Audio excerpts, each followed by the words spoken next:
பொன்னியின் செல்வன் சிரிப்பும் கொதிப்பும். அரசுரிமையை பற்றி பழவேட்டியர் பேசுகிறத கேட்டுட்டு வந்தியத்தேவனுக்கு ஒரு எண்ணம் வந்தது. யார் இவங்க? அடுத்தபடியாக அரசாள்றது இவங்க தான் டிஸ்கஸ் பண்ணுறதுக்கு, பேசிக்கிறதுக்கு இவங்களுக்கு யார் அதிகாரம் கொடுத்தா? சரி, என்ன தான் இவங்க பேசுகிறாங்க, நம்ம முழுக்க கேட்கணும் அப்படின்னு அந்த இடத்துல உட்காந்தான்.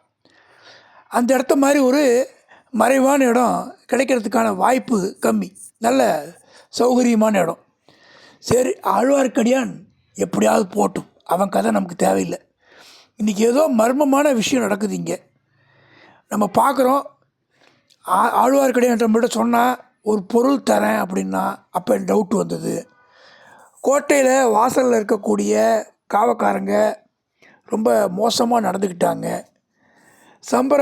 சம்புராயருடைய அரமனதான வரவேற்பு, வெறியாட்டம் ஆடின அந்த கூத்தில் வெறியாட்டம் ஆடின சன்னதக்காரனுடைய ஆவேச பேச்சு, இதெல்லாம் ஏதோ ஒரு சந்தேகத்தை உருவாக்குது.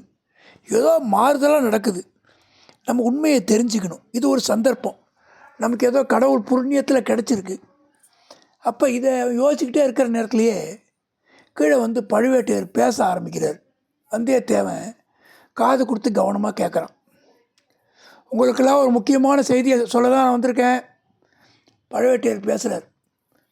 இந்த கோட்டத்தை சம்புவராயர் கூட்டியிருக்காரு. சுந்தர சோழ மகாராஜாவுடைய உடல்நிலை ரொம்ப கவலையாக இருக்குது.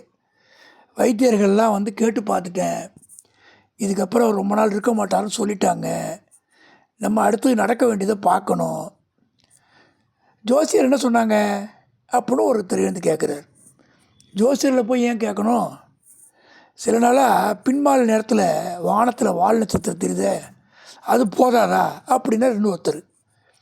பழவேட்டியர் சொன்னார், ஜோசியர்லையும் கேட்டோம், கொஞ்ச நாள் தள்ளி போடுறாங்க, அவ்வளோதான் ஒழிய யாரும் உறுதியாக சொல்லலை அப்படின்றார். சரி, அதை பற்றி யோசிச்சு இப்போ என்ன, நம்ம தான் ஆதித்ய கரிகாலருக்கு இளவரச பட்டம் 2 வருஷம் முன்னாடியே கட்டியாச்சே அப்படின்னு மெல்ல ஒருத்தர் சொன்னார்.